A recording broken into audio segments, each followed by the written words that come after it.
Avant toute autre chose, je voudrais remercier de tout cœur les organisateurs de ce café. Je remercie le président de l'école de sciences de médecine légale et sociale. Je vous remercie. Je remercie Monseigneur le vicaire général qui vient de partir. Je remercie Monsieur l'avocat de la Cour des Pratos. Je remercie les collègues orateurs. Je remercie spécialement le professeur Valency, qui est l'inspirateur et puis c'est lui qui nous a fait l'honneur de nous inviter. Je remercie aussi pour ce qui vient de me demander de ne pas parler de manière académique extra-cathédrale, mais que ce soit un témoignage qui invite à un débat, à une discussion. Je commencerai d'abord par faire le rapprochement entre mon titre et le titre général. J'avais accepté de parler de ça parce que pour moi, il n'y a pas possibilité d'entrer dans la prévention et la réhabilitation s'il n'y a pas un processus de reconnaissance mutuelle. Et il n'y a pas de reconnaissance mutuelle s'il n'y a pas de justice. Or, la justice, la reconnaissance, la réhabilitation a comme une des origines l'élément culturel.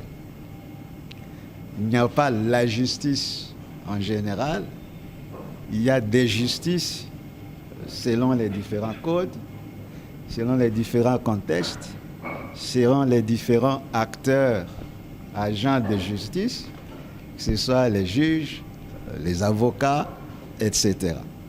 Cela veut dire que parler de l'identité nous donne une vision sur les fondements à partir desquels la peine, la justice, la réhabilitation et donc la lutte pour la crime peut avoir un soubassement rationnel et raisonnable. Des deux, le problème de l'identité m'a semblé très très important, en me souvenant de ces paroles d'éminents professeurs Huntington, qui vers les années 1990 disait « Les prochaines guerres dans le monde seront des guerres culturelles à partir des identités culturelles.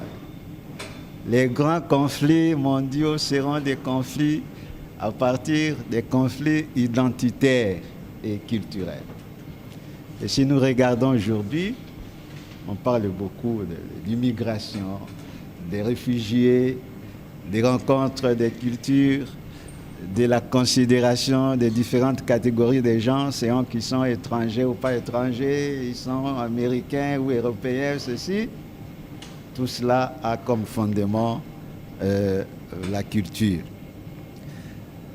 Donc, j'avais conçu mon exposé en trois parties. Parler d'abord des problèmes de l'identité culturelle africaine, comment ce problème est senti en Afrique. Dans deuxième moment, parler de l'identité universelle, comment les Africains peuvent se retrouver dans la construction de l'identité universelle. Et comme une fois, il n'y a pas une identité universelle constituée une fois pour toutes, il y a des identités différentes qui doivent concourir ensemble pour, dans la liberté, la complémentarité, le partenariat, construire une identité qui se veut universelle, c'est-à-dire tout le monde peut se sentir, se reconnaître dans cette identité-là. Bon, je parlerai d'abord du problème de l'identité culturelle en Afrique. Généralement, il y a 3 positions chez les Africains par rapport au problème de l'identité. La première position, il y a des Africains qui sont très très durs vis-à-vis de leurs collègues durs,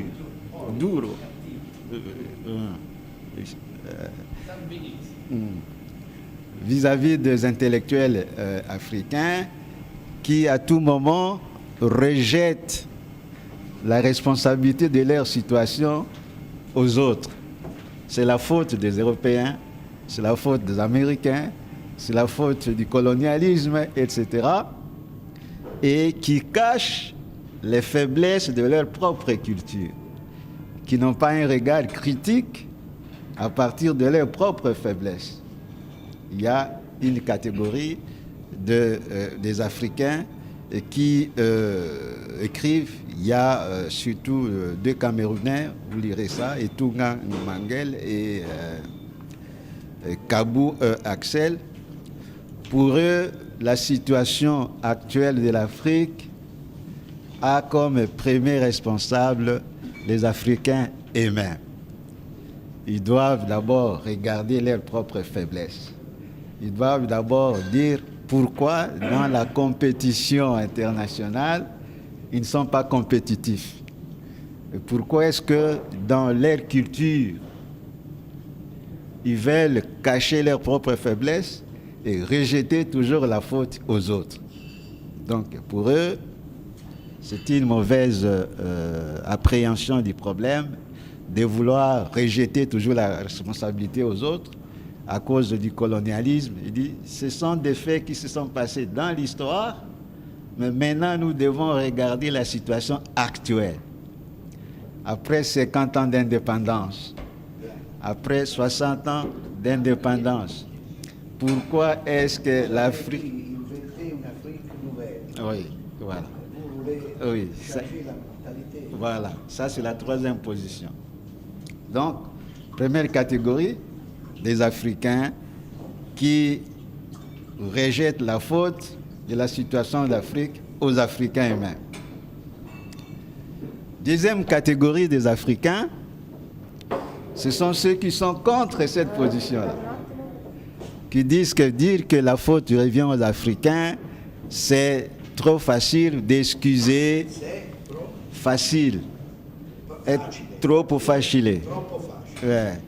C'est trop facile pour excuser le colonialisme, l'esclavagisme et les injustices de l'organisation mondiale actuelle, oui, où la faute, les décideurs ne sont pas proprement les Africains, mais ceux qui décident les affaires du monde, c'est toujours les nations les plus fortes. Donc, eux, ils sont contre la première position et voudraient qu'on responsabilise les décideurs actuels qui sont les nations fortes. Ça, c'est la 3e catégorie des intellectuels qui disent qu'il ne faut pas dire que la faute revient aux Africains, il faut reconnaître que la faute revient d'abord à ceux qui ont colonisé, à ceux qui continuent aujourd'hui encore à coloniser, malgré les textes légaux qui existent, mais qui ne sont pas mis en application. Et puis, il y a la 3e position, la position équilibrée, oui, équilibrata, où on dit la faute est à partager. Certainement qu'il y a des Africains qui, même aujourd'hui, sont responsables dans la mesure où, souvent, ils sont complices des méfaits qui se font contre leur propre population, que ce soit ceux qui sont au pouvoir politique, que ceux qui ont le pouvoir économique, mais eux-mêmes, quand on regarde comment ils traitent leur propre population, ils ne font pas des choses pour laisser évoluer leur population. Donc il y a la part des responsabilités des Africains, mais il y a aussi la part des responsabilités des décideurs des affaires du monde. On dit par exemple, quand vous allez au Conseil de sécurité, les pays qui ont le droit de veto, mais ils peuvent contrecarrer une cause juste Et ils ont ce droit-là pour leurs intérêts. Quand ça ne les arrange pas, ils s'opposent, mais ce n'est pas forcément pour l'avantage des autres et pas pour les avantages des Africains. D'où il faut une position équilibrée, c'est-à-dire à la fois reconnaître les fautes qui reviennent aux Africains eux-mêmes, qui ne veulent pas ouvrir leur pensée, leur mode de vivre à la modernité, qui ne veulent pas ouvrir leur mode de pensée à la rencontre des cultures, et par le fait même, ils se condamnent à rester en dehors de l'évolution épistémologique, technologique, juridique, éthique du monde actuel. Mais en même temps, tout en restant ouverte, on doit aussi protéger les valeurs africaines normales qu'on peut retrouver et qui sont susceptibles de promouvoir l'éthique, promouvoir la protection juridique. Donc par rapport à l'identité africaine, il y a ces trois positions-là. La faute aux Africains, la faute aux autres, aux non-africains, mais la faute partagée de part et d'autre qui demande aussi aux Africains eux-mêmes de s'ouvrir au monde actuel, de prendre dans les autres ce qu'il y a de positif et de ne pas suivre aveuglément chez les autres ce qu'il y a de négatif. Donc voilà les trois positions à partir de l'identité, le problème des identités africaines. Et le problème de l'identité, c'est vraiment les fondements de tous les autres problèmes, que ce soit sur le plan politique, sur le plan économique. Les injustices que nous retrouvons dans ces plans-là viennent en fait par rapport à la conception des identités culturelles, de supériorité ou d'infériorité, en fait de complexe. Et quand on fonctionne sur un complexe, soit de supériorité, soit d'infériorité, on est généralement dans l'erreur. Parce qu'il n'y a personne qui a été créé comme personne supérieure. Vous pouvez prendre deux enfants qui viennent de l'Afrique, de l'Europe, des États-Unis. Quand vous les mettez dans les mêmes conditions environnementales, etc., il n'est pas sûr que c'est l'Américain qui sera le meilleur. Peut-être que c'est l'Européen ou l'Africain qui sera le meilleur. Donc, un complexe par essence, par naissance, c'est un mauvais départ par rapport aux identités culturelles. Alors, cela étant, maintenant, comment est-ce que, avec cette vision-là, cette vision de trois conceptions de la problème des identités, l'Africain ou les Africains doivent contribuer à la construction de l'identité universelle. Comment est-ce qu'eux peuvent contribuer à construire une identité universelle? Différence féconde. Oui, différence féconde. C'est-à-dire, ils doivent évacuer d'abord un complexe quelconque. Ils doivent entrer dans la rencontre des cultures et que le problème de l'identité universelle, c'est en fait un problème d'interculturalité et de multiculturalité. C'est-à-dire, même en Italie, quand on parle de l'identité italienne, c'est une manière de parler. Même en Italie, il y a des différences entre le nord et le sud, n'est-ce pas? Mais chacun peut, avec ces différences-là, accepter,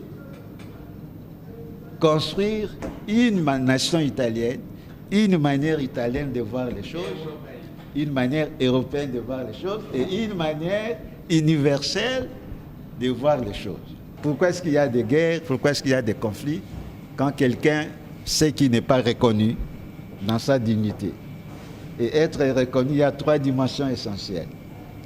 Si on ne se sent pas reconnu dans la dimension affective, c'est-à-dire on sait qu'on n'est pas aimé par les autres, quoi qu'on fasse, on n'est pas aimé, on est frustré.